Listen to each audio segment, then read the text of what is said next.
Welcome to Garden Wise Adventures. My name is Malie, and today we're going to go on to video number 38 of my Beginning Gardener series. Now, it's been a while since I filmed a video for this series, so I decided today I wanted to do it on pest control, or more aptly, IPM. Now, IPM means Integrated Pest Management, and that's what I use to control all sorts of pests in my yard. That includes the weeds, the insects, and the disease. Now, it's a beautiful evening.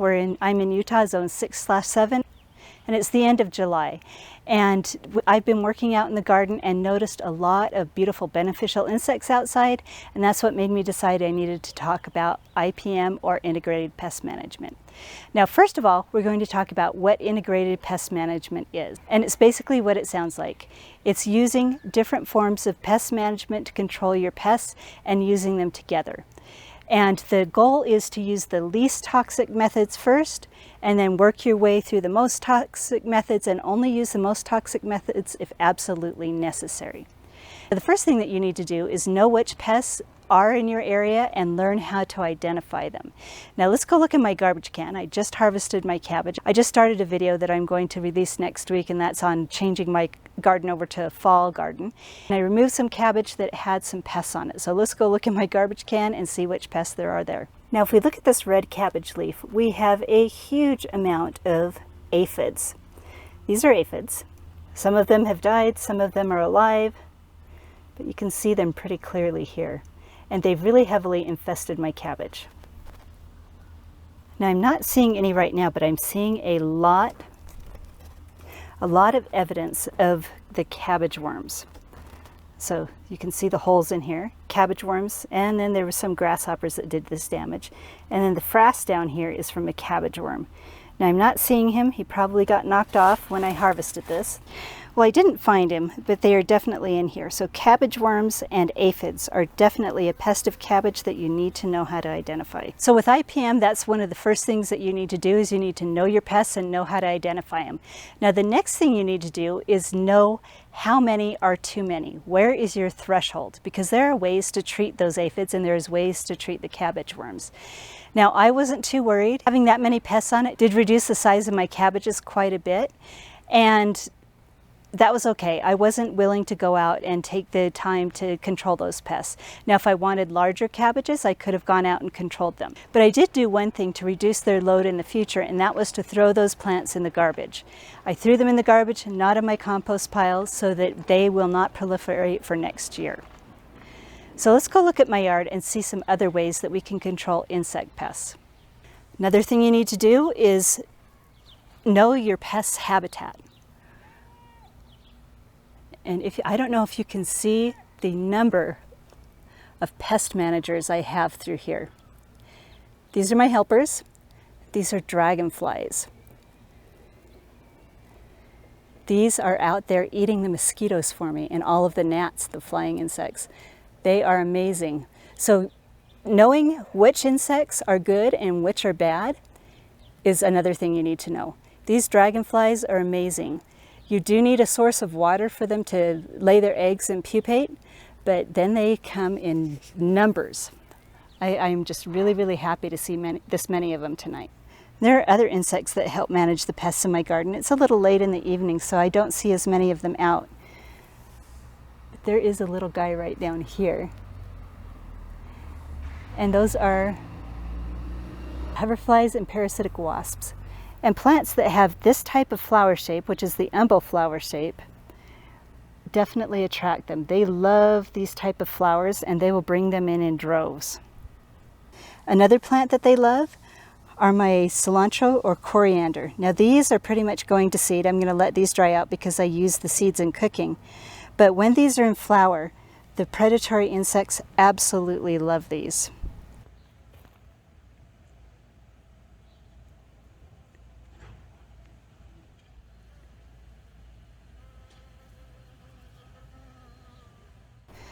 Another flower that the predatory insects love are my yarrow. This yarrow in the morning when it's warm is usually covered with a lot of little parasitic wasps and hoverflies, as is this gorgeous little yarrow. Another excellent plant for beneficial insects is alyssum. These bring them in droves.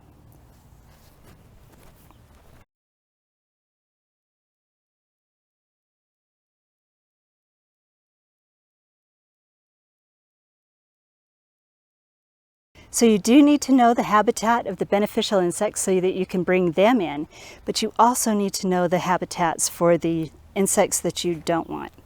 For example, we have these wonderful squash vines here. And let's head over to another area and see if we can find the dreaded squash bug. Now this is the place where I have found a couple of them already. These are my pepita squash in my side yard. And let's see if we can find any squash bugs.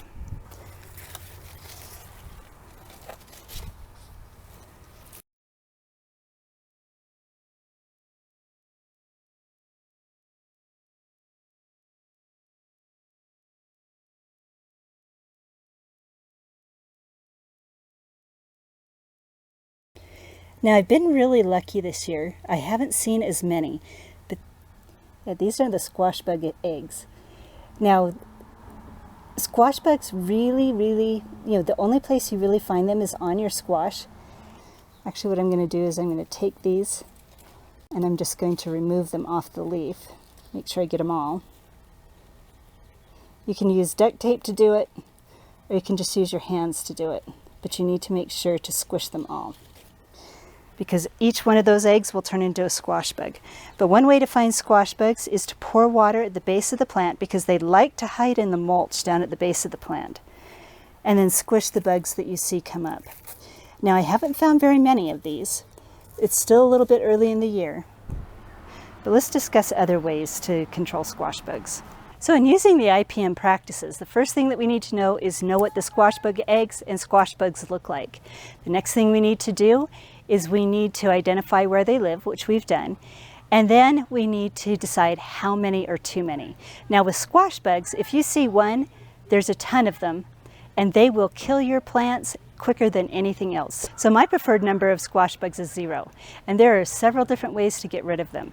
You can go in and hunt every morning and every evening, remove the eggs and remove any of the squash bugs that you find and kill them. And there's many ways you can do that. I prefer just to find them, pick them off, and just squish them. The other ways you could do is you can try some of the more non-toxic pesticides, the more organic pesticides. There's neem oil, diatomaceous earth, and a lot of pesticides that people talk about. I found they generally don't touch the population of squash bugs on my plants. So I've moved on to the next most toxic, and that's 7 with carbaryl. It's a synthetic pesticide. It's safe for fruits and vegetables. You do need to read the label and then mind the harvest windows. It's usually about 7 days, I think.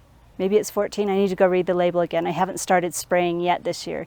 But that's what I found controls squash bugs the best, and you need to decide which controls them the best on your property. Now with aphids, I generally just let them proliferate, and we end up getting ladybugs that move in mid-year. And the ladybugs and the beneficial insects generally end up taking care of the aphid populations. This year they were a bit excessive. Most years they're not as excessive as they were this year. So now that we've talked about bugs, let's talk about plant disease. Now like bugs, you need to understand what diseases are in your area and know what they look like. So there's several plant diseases that come up in my area. One of them, for example, we were talking about squash, is powdery mildew. Now it's a white film that comes over the top of the leaves, and I have learned that with squashes in this area, if you don't overhead water and water the leaves, and if you leave enough room between your squash plants so that they're not overcrowded, you don't get powdery mildew as bad as you would if you did those practices. Now, near the end of the season, all squash plants will develop powdery mildew, and it's almost impossible to control it. So when it gets to be August, September, and the squash plants are on their last legs, you'll see a lot of powdery mildew, and I generally don't worry about it because they're going to get it. The squash plants are near the end of their life anyway, so I just allow it to happen. The one thing that I don't do because of the squash bugs and because of the powdery mildew is I do not compost my squash plants. I throw those away so that we can avoid spreading the disease any further. Now with fruit trees, there's a lot of diseases and pests that come up. I'm not going to cover them, but what you need to do is you need to be able to identify the pests, know which ones are rampant in your area, know which ones need control, and then know the different control techniques. That can be a lot of researching on your part, but there is a place where you can go that can lessen the load dramatically, especially here in Utah, and that's the Extension Service. Now I will put a link down below to their site, and you can actually sign up for their pest alerts. So what they will do is, for fruit trees, they will let you know what pests are active, because they go out and they trap in different areas of Utah to see which pests are active, and then they'll tell you the organic and the inorganic ways of controlling them. So all of that research you don't need to do, they've done already. Sign up for their alerts and you'll know how to control the pests in those areas. And that includes disease. Another thing that I do, especially with my vegetables, is after I know which diseases are part of the problem, I continuously monitor my plants for those diseases. And if I start seeing them proliferate, what I do is I assess what the conditions are. So let's go look at my tomatoes and let's see if we can find some signs of disease.